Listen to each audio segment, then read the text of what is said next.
Williams. And I'm Billy Thomas. And welcome to another edition of From the Woods Today. You know, Billy, today is our thankful special because next week we won't be having a show because of Thanksgiving. But I want to say, first of all, how thankful I am for our viewers.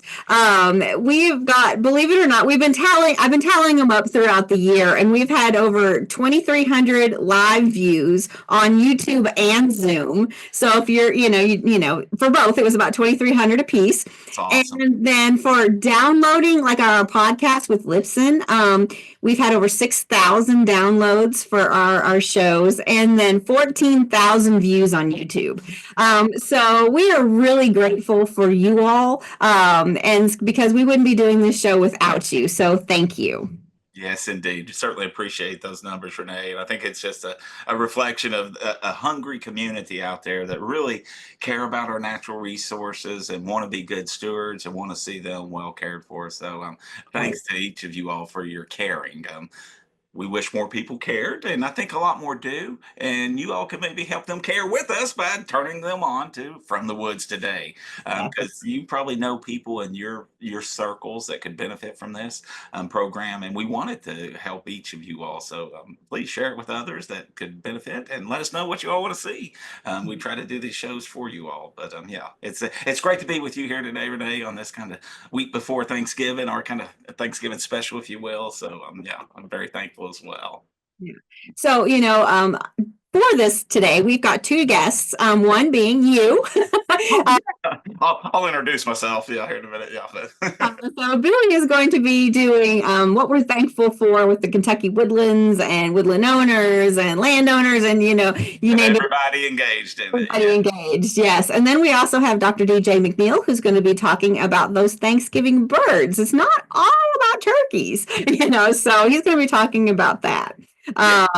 So we greatly appreciate both of you being on here. Oh, well, I appreciate you all. And if you all have questions for me or Dr. McNeil, again, you can use the chat function and we can kind of respond that way. If you are YouTube or one of our podcast listeners, thank you very much. But you can respond to us via email at forestry.extension@uky.edu, and we can respond that way.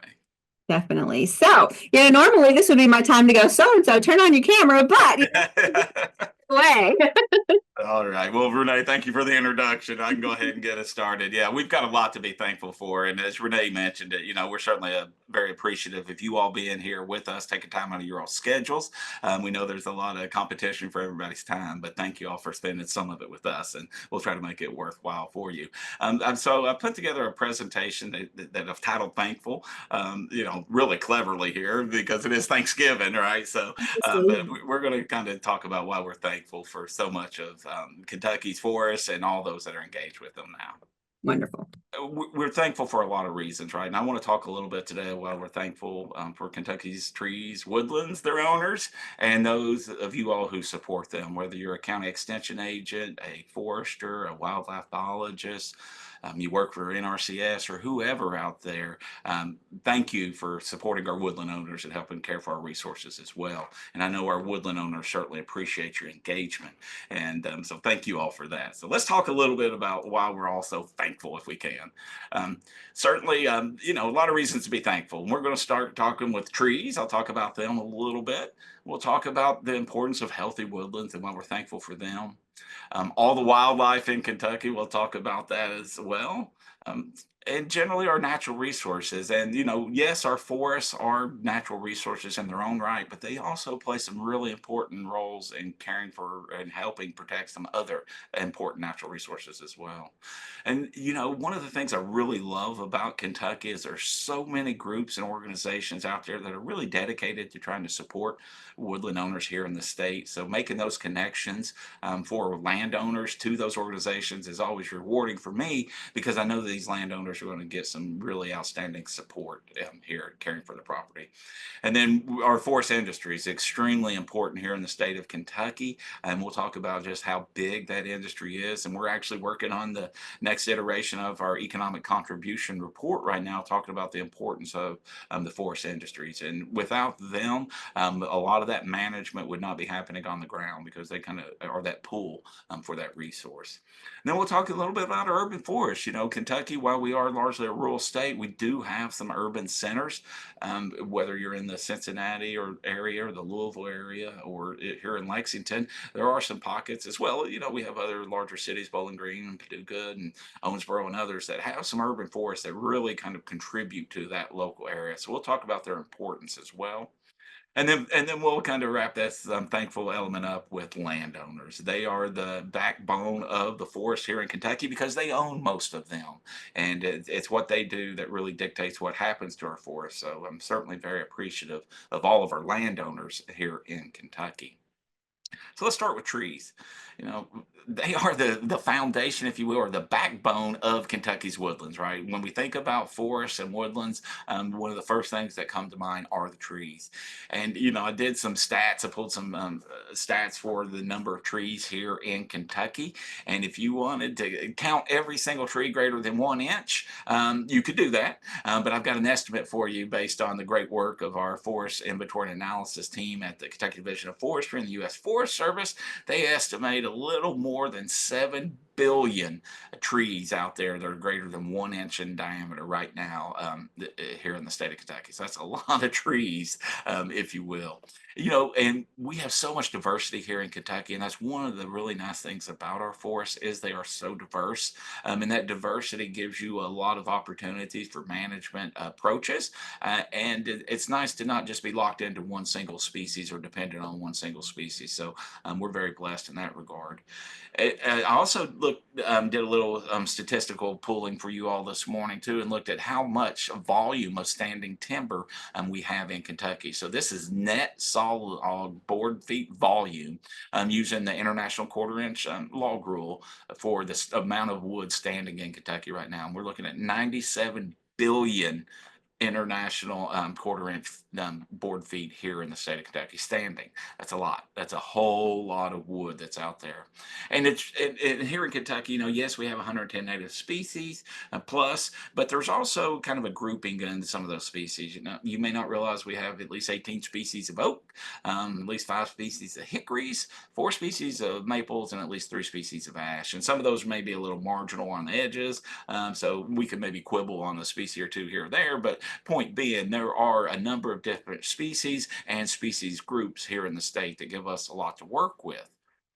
And if you ask, how are we doing, Billy? Are we cutting more wood than we're growing? And the resounding answer is no. And that's been a resounding no for a long time. We've had a long record of growing way more wood than we're harvesting. The challenge comes in what we're growing and what we're harvesting. And I think efforts such as the White Oak Initiative would tell us that we are maybe harvesting some species at a disproportionate rate than others. And I think the FIA data would tell us that some species are growing at a very disproportionate rate, such as red maples and others. So, yes, we are overall growing way more than we're harvesting. But the devil's in the details there. It's what we're growing and what we're harvesting that we really need to be paying attention to. And next, I want to talk about the H, the healthy woodlands.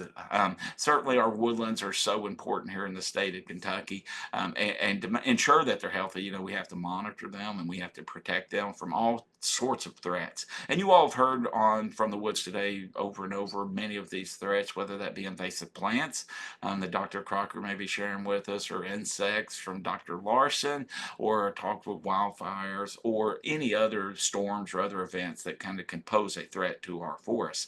We have to monitor for those threats, and we have to be vigilant in protecting our forests when those arrive if we want to have healthy woodlands. And we do that because we know that healthy woodlands help us all, right? They're going to contribute in many different ways. They're not only going to be able to produce more, but they're going to be better suited to meet the objectives of the owners. They're also going to be some more supportive of their communities, the state of Kentucky, U.S., and the entire world for that matter. So having healthy woodlands is a benefit to everybody in every way. So that's something that I'm very thankful for, that we do have a lot of healthy woodlands. We're not without our threats, and we're not without some challenges, but generally we have some pretty healthy woodlands. I think a lot of that is because we're very diverse, so it kind of spreads out some of those risks. All right, let's talk about all the wildlife in Kentucky. And there is a ton of wildlife in Kentucky. And I'm not talking just about species that may be harvested through hunting. There's a lot of other species, non game species out there as well. So we have got a lot. And if you look at the Kentucky Department of Fish and Wildlife Resources website, they list over 1,400 listed species here in Kentucky.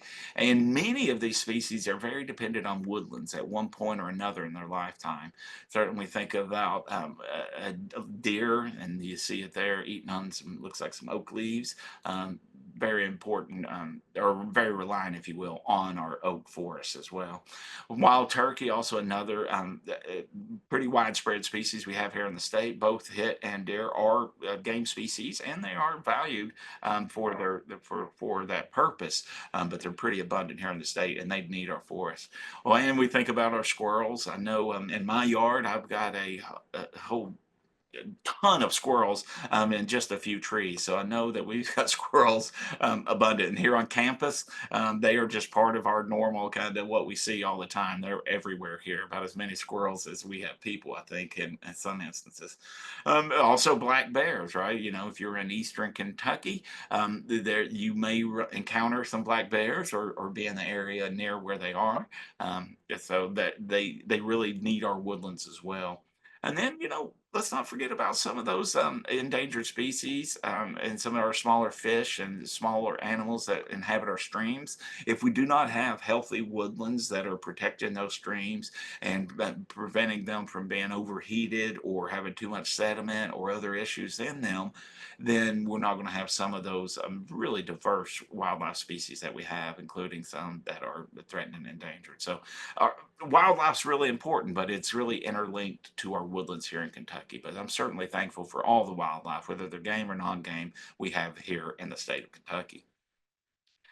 Mentioned that our woodlands and trees are natural resources. They certainly are, but they also have the ability to help protect a lot of our other kind of natural resources that we may not think of as often, right? When you think about their ability to hold soil in place and to kind of let water infiltrate into the ground, they can really kind of help mitigate some flooding impacts for us.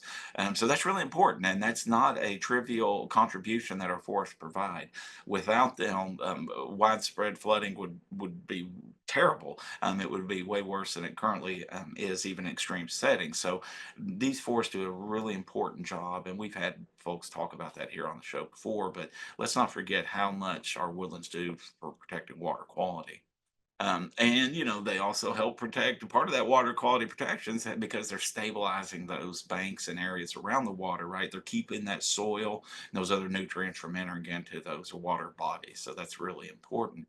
We also think about another important natural resource is the air we breathe and all the air that plants breathe, right? Trees and the plants have an amazing ability through photosynthesis to kind of take in some sunlight and use a little bit of carbon dioxide and take that energy from the sun and convert it into useful products. And in doing so, they're able to sequester some of those harmful products that are in the air. So trees play a really important part in being the lungs of our planet, if you will. They're able to take in a lot of stuff and kind of sequester some of the stuff that can cause us some grief. So that's a really important contribution. And speaking of sequestering, you know, our forests are often seen as a carbon sink, and they have the ability to store a lot of carbon in the trees themselves, but as well as in the soils too. So that's an area that's gotten a lot of attention, and some of our landowners here in the state of Kentucky are participating in some of those carbon credit programs for basically for the conservation of some carbon in their trees. Next, I want to jump to the K in our thankful, and we're going to talk about the Kentucky organizations who support the productivity and overall health of our woodlands here in the state. And largely, they're supporting the woodland owners. And I have the pleasure of getting to work with a lot of these organizations, and they are full of men and women who care a lot about Kentucky's forests, their owners, and they want to see the best things happening for both. So you can rest assured that you're going to be working with some passionate people. Well, you work with our good friends at the Kentucky Division of Forestry. They have we've had them on here before, but they've got foresters that can come out and meet with you. They have rangers that are out there monitoring timber harvesting jobs and helping suppress wildfires. They have tree seedling nurseries. They help get tree seedlings in the ground. They have an urban forestry program. They do forest inventory analysis and lots more. Kentucky Division of Forestry is an extremely important entity here in the state of Kentucky, certainly for our forests and the woodland owners. So a big thanks to them. We also have a growing number of consulting foresters here in Kentucky. The Kentucky Association of Consulting Foresters is an outfit we work with on a regular basis. It's made up of professional foresters that are dedicated to their clients. They don't work for sawmills or others, they work for their clients, and they're there to help support our woodland owners. If you ever have to deal with a timber trespass issue or a timber theft issue, a consultant forester really are one of the few people that can really directly help you on dealing with some of that. Also, I know we're talking about trees and all of that, but I love my friends at Fish and Wildlife as well. There's so many good folks over there that are doing really great work. And here in Kentucky, landowners have access to private lands biologists that can help give them guidance and advice on managing their property for wildlife species. And many of our woodland owners are passionate wildlife advocates as well. So a big thanks to the Kentucky Department of Fish and Wildlife Resources. Also, I'd like to acknowledge and thank the Kentucky Natural Resources Conservation Service. NRCS is such an important partner when it comes to getting good conservation on the ground here in Kentucky and really throughout the U.S. So it's their programs such as EQIP and CSP and other programs. They're actually allocating dollars to get good forest conservation on the ground.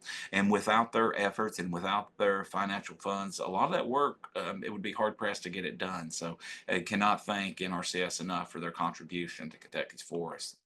And then we'll talk about a group that really represents and cares for I mean, is the woodland owners, and that's the Kentucky Woodland Owners Association. This is an outstanding group. If you are a woodland owner, I strongly encourage you to join this group. You talk about a group that is really passionate about Kentucky's woodlands and trying to make them healthy and productive and willing to share with one another. It's an amazing organization. If you want to find some kindred spirits that really love Kentucky's forests and care about them and want to see good things happen, join the Kentucky Woodland Owners Association. Also have the pleasure to serve on the Kentucky Tree Farm Committee. That's an organization that's run through the Kentucky Forest Industries Association in partnership with the Kentucky Division of Forestry. But they have representatives of all kinds of different organizations that are on that committee. And that's a group that's really pushing to kind of recognize our outstanding tree farmers here in the state of Kentucky and encourage others to try to be really strong stewards of their forests. So just some of the organizations that are available to work with woodland owners here in the state. And then I would be remiss if I did not mention our Kentucky Cooperative Extension Service.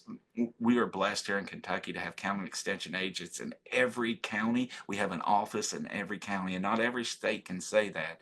And it's the reason we can do that is because we have such strong support from local communities and those counties.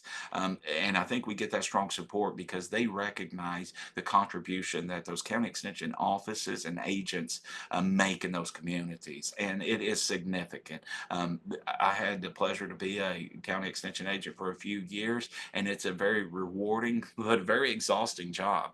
They get asked to wear a lot of different hats in their communities, and they always do it with a smile and a lot of gusto. So hats off to our county extension agents, our county extension staff, and those offices for all the great work they do to help support Kentucky's woodlands.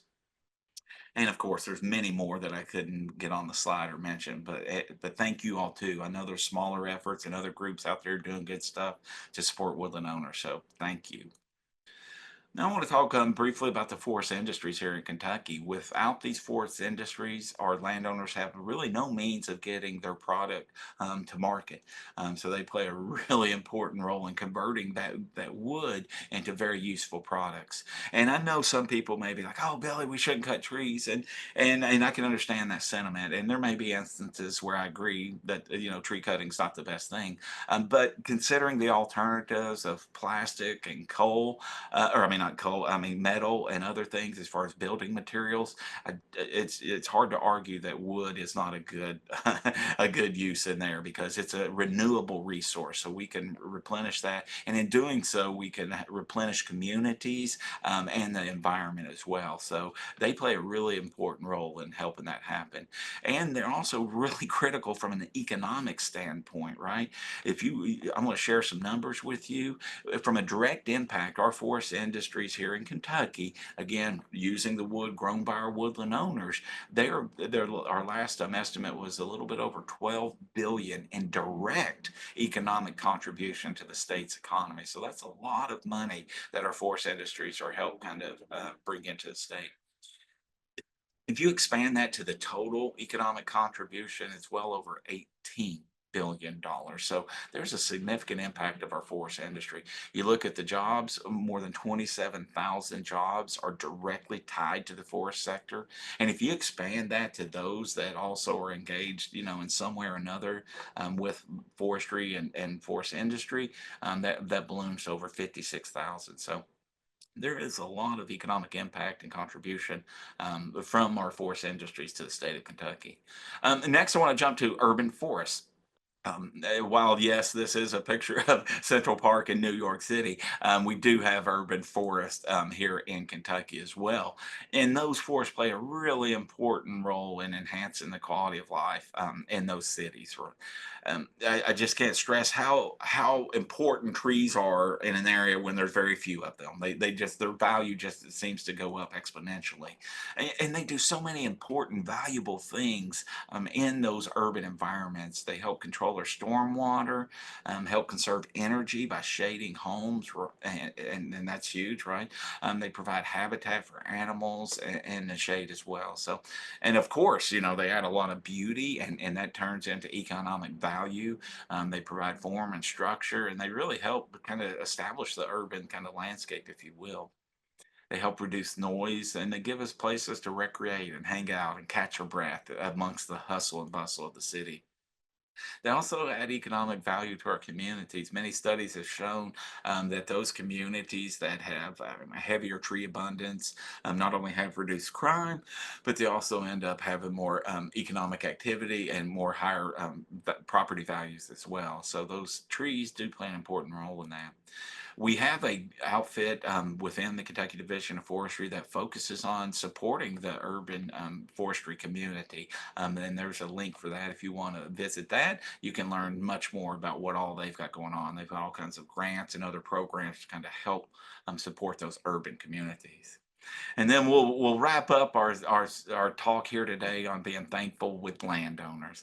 And I've got four prominent landowners here on the screen, and I've had a chance to work with all of them and many more over the years. And that's one of the things that kind of fuels me in my job is working and supporting these landowners, seeing their passion for their property, seeing their passion to take care of it, and they're want to try to do the best thing they can for that land. It's so rewarding, and it just makes you want to be as helpful as you can to them. Because without these landowners and what they do to our property, they are the controllers of our forest largely here in Kentucky. So we need to support them. We need to help them every way we can. Again, we do not have a forest industry. We do not have forestry in Kentucky without these landowners. If you look at who owns the woods here in Kentucky, over 89% of the land is privately owned. And the most of that is these families like you're seeing here on the screen themselves, right? They are the ones who are the caretakers of that property, and they're working with our forestry and wildlife and natural resource agencies to be good stewards. And in the end, it's what they decide, right? They are the controllers of that land. So we need to support them every which way we can. And that's why I just appreciate them so much. And so many of the other organizations do as well. We recognize the importance of our landowners here in Kentucky, and everything we can do to help them be better stewards helps every single one of us. So we'll close with that. But thank you too for being here with us. Thank you for your caring about our environment and our natural resources and our forests and woodlands in Kentucky. We care too. So thank you. Yay! That was so good. Thank you, Billy. We No, really I got so fired up. We're so many great people in this state that are just doing so much great work, Renee. I know. I mean, if you literally put everybody that we worked with, we would be on this show for, days. And some people are actually putting in stuff in the comments of different places. And we agree, a lot of those are, very helpful for the state of Kentucky. And, a thing that I guess a lot of people probably don't think about, is that those landowners that you were talking about, you're like, well, that's their property. Well, but what they do on their property can hurt or help your property, so it's something that, it's like you said, it's a ripple effect. Oh, it is. It really is. So Mhm. it's exciting to be part of the community. It really is for me. Yes, definitely. All right. So we're moving on to our Thanksgiving bird segment, and Dr. DJ McNeil is going to be doing that. He can't be because he actually has class during our show, but he loves doing these for us. So we have a video on that, and if we have any questions, you can put them in the chat pod. Do you want to get that rolling, or would you like? I can get it rolling. Okay. All right. Sounds good. Okay, folks, welcome to another Wings of Kentucky. This month, we're going to talk about Thanksgiving birds, talk about a few of the species that we like to, let's say, think about a lot on Thanksgiving and around the Thanksgiving holiday, and some of the other species that might be, let's say, Thanksgiving adjacent, or if you perhaps have a more exotic Thanksgiving, they may also potentially feature. So, of course, Thanksgiving is right around the corner. We often think about birds, such as these domestic wild turkeys, as playing a big role at the Thanksgiving feast. I know I certainly do. One bird in particular, many of us are thinking about, of course, is the turkey. I'm certainly no stranger to that. Um, and what I'm hoping to do today with this month's Wings of Kentucky is talk about where do these domesticated birds come from, right? We see a bird like these two tom turkeys here on the right, and we often think about, okay, that's our domesticated turkey. That's what we eat for Thanksgiving. But they haven't always been like this. They come from a significantly wilder background, and we're going to talk about that today. Oh, and as well as how do these birds differ from their wild counterparts? So this domesticated turkey is quite different than a eastern wild turkey we might see here in the woods and fields of Kentucky. Drinking a little coffee while we're doing this today. So we'll start, of course, with the wild turkey, Meleagris gallopavo. It's a really interesting bird species, one of our largest birds in Kentucky. I've got a variety of images here. And they're native to North America, found throughout parts of Canada, the US, Mexico, etc. And they're excellent flyers. I did a little bit of deer hunting over the weekend. We had wild turkeys roosting in the trees right above us.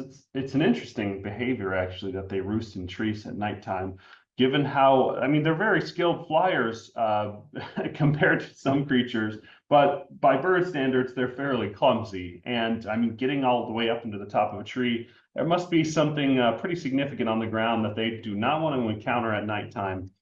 Now, I've got images here of a couple of females, which we call hens, and a couple of males here that we call toms, although young males are often called jakes. But we're going to call them toms for the purposes of this conversation. So we've got a couple of hens and a couple of toms here. Pretty easy to tell apart. And plumage-wise, they're very similar. Both have kind of this purpley pink leg. But notice on the female, we've got this kind of very heavily blue head with very little ornamentation. They don't have much in the way of the snoot. They have a little bit of one, but not nearly like the male. And much fewer of these warty growths all over the head. And whereas the male obviously has all those things, has a much bigger wattle, much longer snoot, etc. And of course, if you can see the breast, the male has this tuft of feathers that kind of resemble hair called a beard. And if you looked at the legs, I should have put a picture in here. The male has a little spur on each leg that they use for fighting. So again, male has that colorful head, the large snoot and the beard, as well as spurs. The other thing the turkeys are kind of famous for is their fanning and strutting display. So this is kind of what turkeys look like when they're just walking around, but their fanning display is very beautiful and something very iconic. So there's a male tom turkey strutting and displaying in an attempt to either attract a mate or maybe practice his courtship for springtime. They also make all kinds of noises. I've got a couple audio files here from Zeno Canto to listen to. Here's the female hen clucking that they can just do anytime to sort of stay as a group and keep in contact with other turkeys. So let's see if I can play that.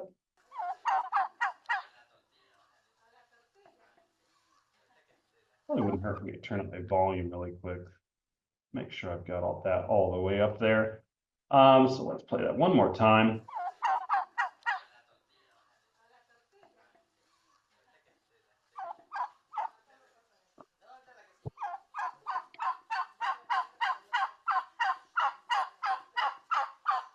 Now, that might be the call they make the most, but that's certainly not the call they're most famous for. That's certainly the gobble. Let's listen to an audio file of a wild turkey gobbling.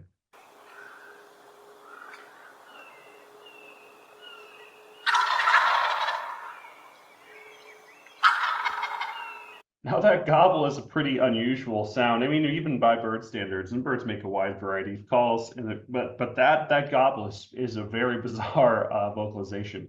And actually, it's used for courtship display, attracting a mate, as well as defending a little area from males. So by those definitions or by those descriptions, it would be technically a bird's song. So the gobble is the turkey's song. Now, of course, let me move this out of the way here. Meleagris gallopavo domesticus is our domesticated wild turkey, domesticated in Mexico about 2,000 years ago. And these are pretty different than their domestic counterparts. They are generally unable to fly. They're quite large, 45 pounds at times. They're huge birds, sometimes even larger than our native swans. And of course, their plumage is very different than our sorry about that. Plumage is quite different from our wild turkeys. Okay, next up is red jungle fowl, Gallus gallus, or Gallus gallus. So that's the red jungle fowl, the species from which our chickens were domesticated. So we're going to dive in a little bit of the background and ecology of this species. Again, the domesticated chicken ancestor. It's actually a tropical pheasant species. We've got, of course, the male here and the couple of females down here. So this is what a wild chicken would look like. And in fact, in many cases, they've been reintroduced back into the wild, domesticated chickens. And they eventually, after a few generations, start to look pretty similar to these birds as they kind of revert back to their natural forms. They're very small birds compared to our domesticated chickens, although as we'll discuss in a few minutes, there are some small domesticated chicken breeds. And red jungle fowl, Gallus gallus, can fly short distances. Males crow to defend territories, just like a regular domesticated rooster, so I didn't put an audio file of that in here. And clutches of young are raised by the females. Now, of course, our domesticated chickens can look pretty different from this. Easily the most famous domesticated bird, domesticated about 5,000 years ago. And this is just a kind of a grab bag of domesticated birds or domesticated chickens. This is a barred rock here. We've got a Polish chicken here, and I don't claim to know all these. This one is a white silky. This is a frizzled cochin or something along those lines. So you've got a wide variety of phenotypes in our domesticated chickens, but it was not the first domesticated bird, however. We're going to actually talk about what that is, and I believe we end with that species. So all these domesticated breeds of chicken, some are bred for their eggs, some are bred for their meat. The Cornish Rock, for example, is a hybrid of multiple breeds that is kind of really good for meat production. Others are bred for show and hobby, et cetera, et cetera. And now most chickens are flightless or like largely flightless. Some are entirely flightless. As far as I know, the silkie, for example, is flightless because of the way its feathers are sort of mutated through captive rearing and so forth. Other chicken breeds can fly a little bit, but like really not, not very well. Okay, next up is the mallard, Anis platyrhynchos. found all across the northern hemisphere. Many of us are familiar with this bird, with the male, this guy here, and the female being very different in terms of plumage and the quote-unquote soft parts. Like the female has this orange bill with a black saddle, male has a yellow bill, and both have these bright orange legs, beautiful birds. We've talked about the species before, but one thing we don't often talk about is the differences in vocalizations. The male and female quacks are totally different. So the female has a very loud quack, and the male has a soft quack, and also incorporates some peeps into its courtship display. So I'm going to play for you the calls of each. The male will have these little peeps, which is the courtship display, as well as these quiet, soft little quacks.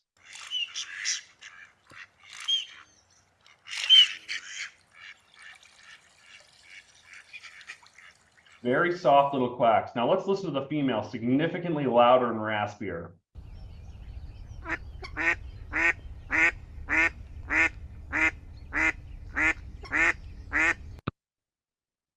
So mallards are a migratory bird species in the wild, but they're very cold hardy. As long as there's open water around, you can expect a few mallards to stick around in various parts of Kentucky. And it's what we call a dabbling duck as well. So when they forage, they tip their front end underwater, their head and their breast and their neck, and they sort of feed on the bottom of the water, and their butt and their back leg or their legs are sort of sticking up, flapping in the air, kind of looking a little bit silly. Now, Anis platyrhynchos domesticus is the domestic duck. Almost all domesticated ducks are actually just mallards. There's one very sort of brief exception. We'll discuss that in a moment. But these include all the small breeds of duck, like the call duck, and these really large-bodied breeds, like the Pekin duck, which are a meat breed, and any other breeds of duck. They're very commonly released into city parks after people buy them for Easter or what have you, and get bored of keeping them. And dump them into various parks, or occasionally escape. Different breeds of domestic duck they basically vary in the degree to which they can fly. So like whatever breed this is could probably fly very well. A Pekin duck would probably not be able to fly at all. Now that other duck breed that I mentioned, it's a species but has a domesticated form, is the honorable mention Muscovy duck. So it is this weird, goofy-looking bird here that kind of has like warts on its face and a mohawk. Originally from Latin America, it's been domesticated fairly recently, with the males being significantly larger than the females. And as a result, the females can fly, but the males often can't. So again, we've got that warty face. Females have a few warts on the face. I believe this is a female here. Much fewer warts than you would see on a male. And we've also got feral populations of these domestic Muscovy ducks in Florida.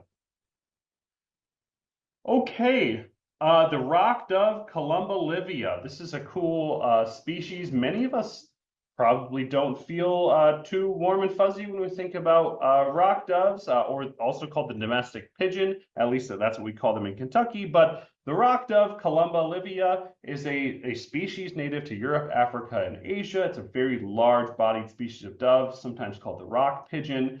And it's probably worth noting that pigeon and dove are mostly synonyms, like the term pigeon or dove. Like pigeons are doves, and arguably doves are pigeons. As a general rule, species of dove that are large tend to get called pigeon, but again, they're all really just doves. And as with many species of dove, the rock dove is monogamous, which is pretty cool. So the male and female sort of stay together for life unless somebody dies, and then they move on. And they produce 2 squabs per nest. So I'm going to show you some baby pigeons here in a few minutes, but they lay 2 eggs per clutch. Those 2 eggs hatch and into 2 squabs, and they may repeatedly nest. So they may make 3 or 4 nests in a year if it's a very productive year, but only have a clutch of 2 babies per year. And in the wild, they nest on cliffs in very dry areas. Now we've domesticated the rock dove, Columba livia domesticus, into a million different forms. Very variable phenotype, and this actually is the first domesticated bird more than 10,000 years ago. They have really distinct homing instincts. They can be used to carry messages. They're used even today for racing, and they're also highly edible. For instance, there's a species that's or breed, excuse me, that's ironically called the runt pigeon, which is a very large breed of pigeon.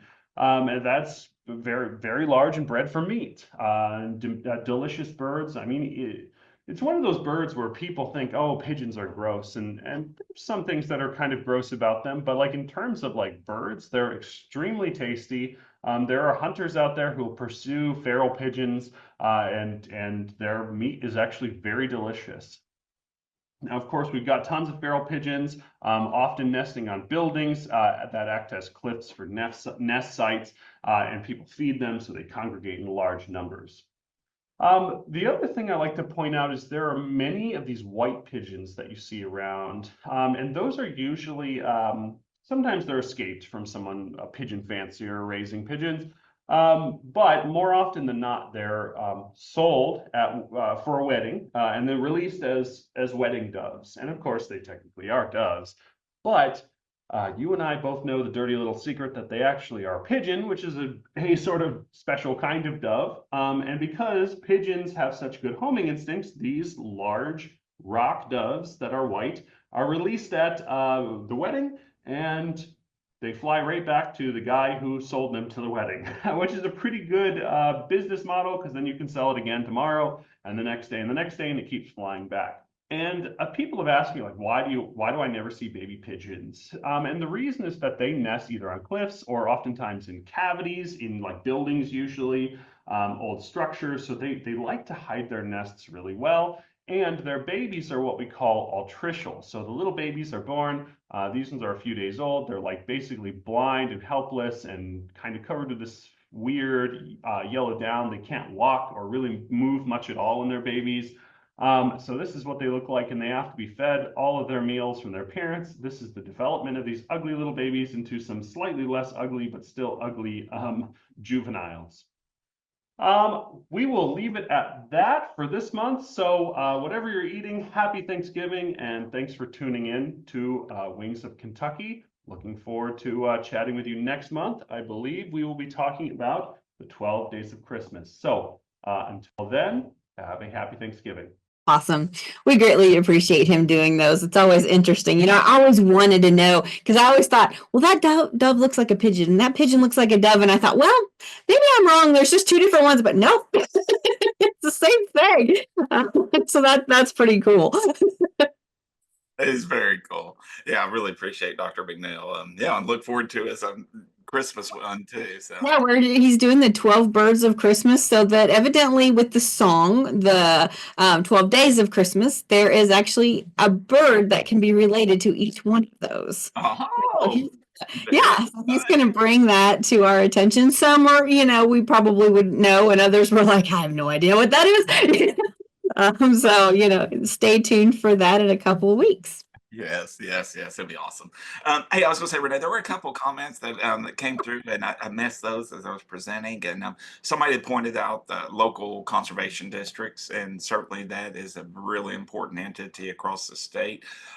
Each county has a county conservation district with elected supervisors, and they basically work on conservation-related programs at that county level.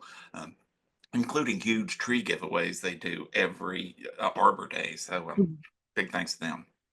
They're on that list of many more, but there are a lot of other organizations out there. That if you listed everything that everybody we've Yeah, talked to, you know, over the course of a year, we would be on here for days. Because there's so many, and we greatly appreciate all of those people.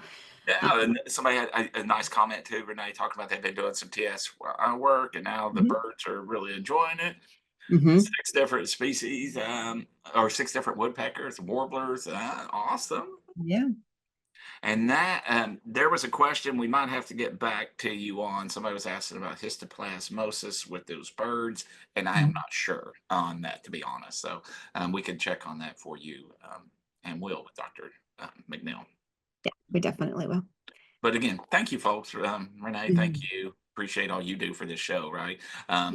Without your scheduling and keeping us on track with things, From the Woods Today would not be the show it is. So thank you for all your contributions to it. I appreciate that. And I appreciate you being my co-host. I couldn't do it without you. Yeah, it's funner together, that's for sure. There you go. So they were wanting to know, what is the biggest tree you've ever seen, Billy? Oh, wow. Probably And so when they do champion trees, the way they measure them, it's based on a few different measures. So it's not always just like how big around it is, or how tall it is, or how big its crown is. It really incorporates all of those things. Mhm. So the biggest tree I probably ever saw was a Sitka spruce out in Oregon. It was the world's largest Sitka spruce that was out there, and it was massive. And I don't really remember how big it was, but it's the biggest one I was ever kind of up beside.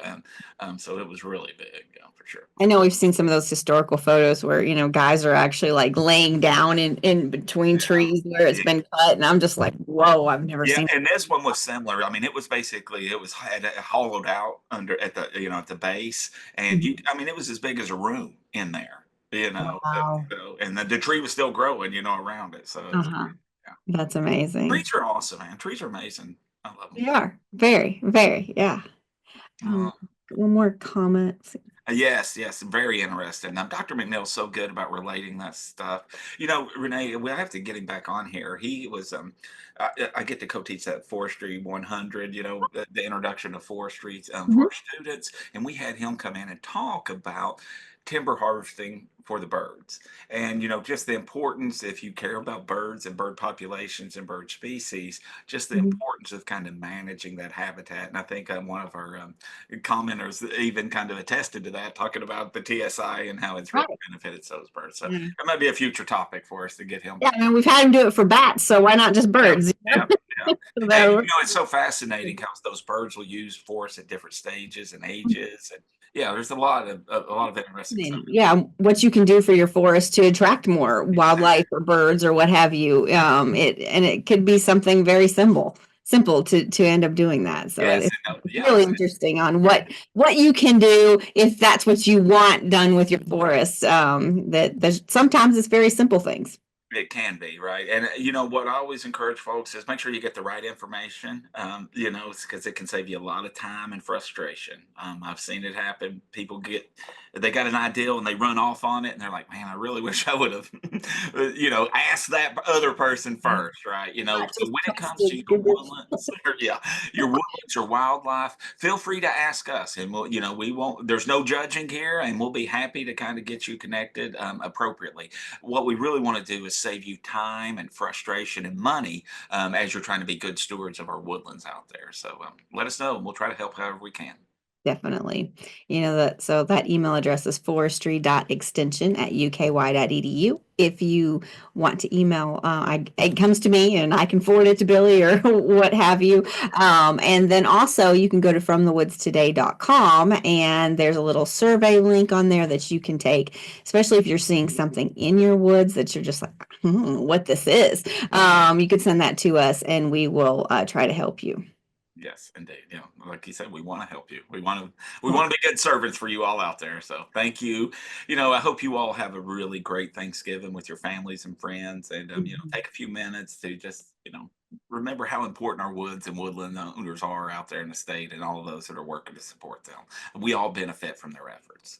We definitely do. And again, we really appreciate you because without you, we wouldn't be doing this show. So thank you for joining us every week. And remember, next week we will not be here, but we will be the following week. So greatly appreciate you all. So y'all take care. Bye. Bye, everyone. From the woods today. From the woods today.